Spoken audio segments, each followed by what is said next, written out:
नमस्कार दोस्तों, मैं राजकुमार मौर्य प्रखर इंडिया यूट्यूब मंच पे आपका स्वागत है। इस वीडियो में बात करेंगे कन्नौज लोकसभा सीट की। जैसे जैसे चुनाव आ रहा है 2024 में लोकसभा का, वैसे वैसे तमाम राजनीतिक दलों ने अपनी कमर को कस लिया है। चाहे पीडीए का नारा अखिलेश यादव जी दे रहे हों, चाहे नरेंद्र मोदी की तरफ से भारतीय जनता पार्टी दावा कर रही है 80 लोकसभा सीट जीतने का उत्तर प्रदेश में, वहीं पर बहुजन समाज पार्टी ने ऐलान कर दिया है अकेले लड़ेंगे। वहीं पर आरएलडी समाजवादी पार्टी के साथ, कांग्रेस समाजवादी पार्टी के साथ मिलकर चुनाव लड़ने जा रहे हैं।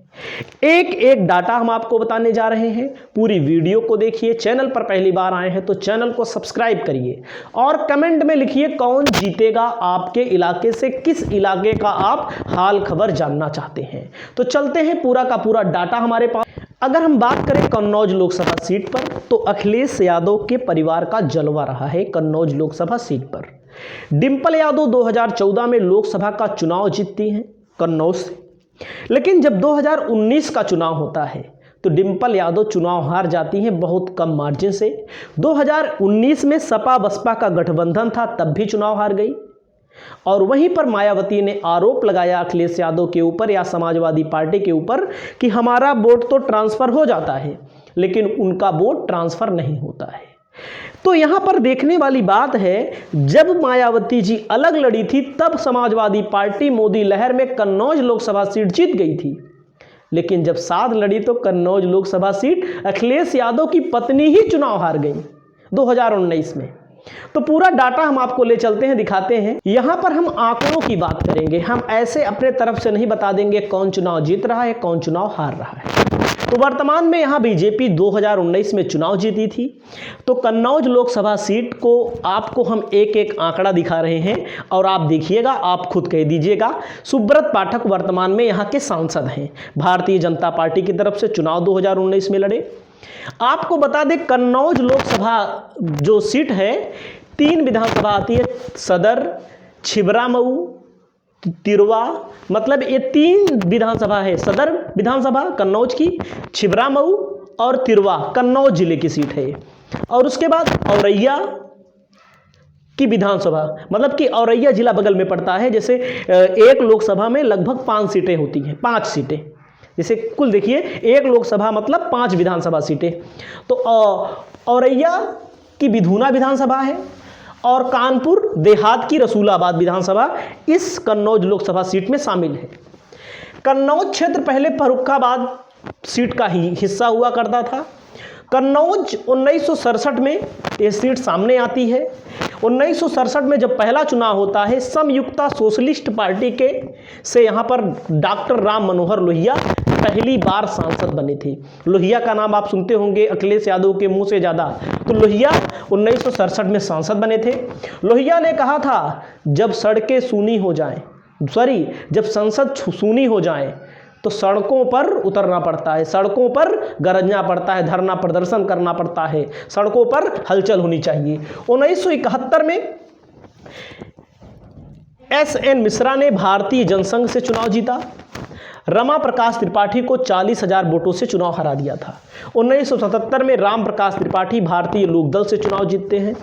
उसके बाद 1984 में कांग्रेस के जो शीला दीक्षित, दिल्ली की मुख्यमंत्री, जिनके कार्यकाल में दिल्ली में बहुत सारे काम हुए, 1984 में शीला दीक्षित के छोटे बेटे छोटे सिंह यादव को हराकर शीला दीक्षित ने चुनाव जीता था। यहाँ पर पहली महिला सांसद बनी थी, कन्नौज की पहली महिला सांसद शीला दीक्षित। उसके बाद 1989 और 1991 में चुनाव जनता दल यहाँ विजयी रहा। भारतीय जनता पार्टी को 1996 में जीत मिली है यहाँ पर। उसके बाद अब तक चुनाव नहीं जीत पाई थी, केवल 2019 को छोड़ दिया जाए तब। देख सकते हैं, आपके सामने डाटा है। 1998 से अब तक कन्नौज पर समाजवादी पार्टी का कब्जा रहा है, 2019 को छोड़कर। 1998 से 2014 तक। तो 1998 में प्रदीप कुमार यादव समाजवादी पार्टी से जीतते हैं। 1999 में मुलायम सिंह यादव जीते हैं, यहाँ से मुलायम सिंह यादव भी चुनाव जीते हैं। 2000 में उपचुनाव हुआ, अखिलेश यादव जीते। 2009 में अखिलेश यादव सांसद रहे। 2012 में जब अखिलेश यादव मुख्यमंत्री बन गए तो इनकी पत्नी डिंपल यादव यहाँ चुनाव लड़ी, निर्विरोध जीत गई थी।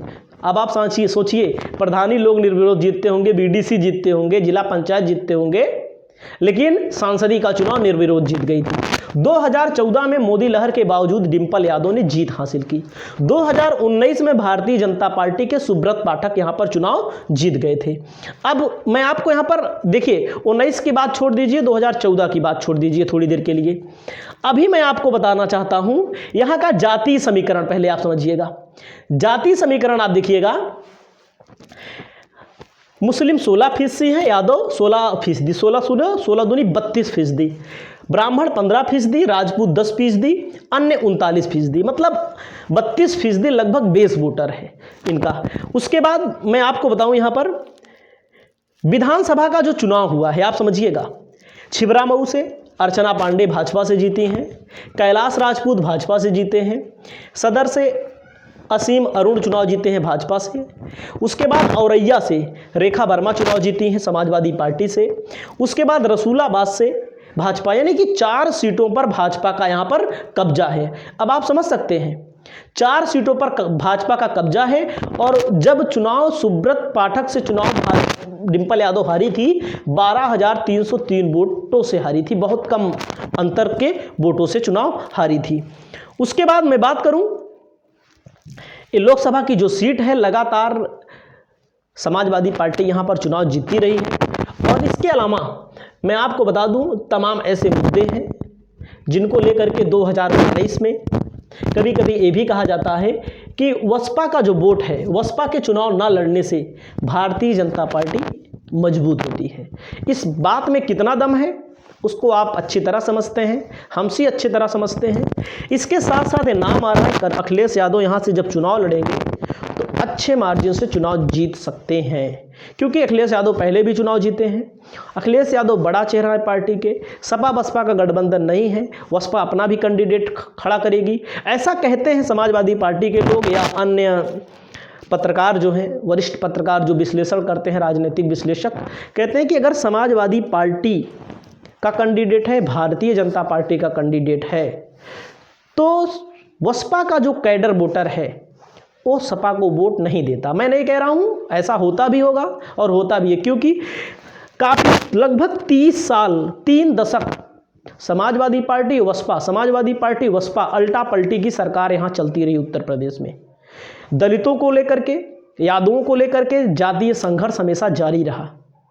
तो उस जातीय संघर्ष को देखते हुए समाजवादी पार्टी को वोट दलित नहीं करते हैं उस अनुपात में, क्योंकि कन्नौज हो गया, आजमगढ़ हो गया, या यादवों का जो गढ़ है फिरोजाबाद हो गया, मैनपुरी हो गया, ये सब यादवों का जो गढ़ है, यहाँ पर ऐसा कहा जाता है कि यादव से अगर किसी से सीधी टक्कर हुई है कुछ समय पहले, बसपा के कैडर वोटर से हुई है। तो ऐसा लोग मानते हैं। और 5 किलो का राशन जो मिलता है सबसे ज़्यादा दलित वर्ग भाई को मिलता है, ओबीसी को मिलता है, सामान्य वालों को मिलता है। तो ऐसा माना जाता है कि जो वोटर हैं वो सपा को वोट नहीं देते। इसीलिए समाजवादी पार्टी के ऊपर आरोप लगाया बहन जी ने कि उनका वोट हमारे में ट्रांसफ़र नहीं होता, लेकिन असलियत कुछ और थी और इस बार अकेले लड़ने जा रही हैं। 2024 में कौन जीतेगा आप कमेंट करके जरूर बताइए। हम आपके लिए तमाम वीडियो लाते रहेंगे, तमाम आंकड़े लाते रहेंगे। नमस्कार।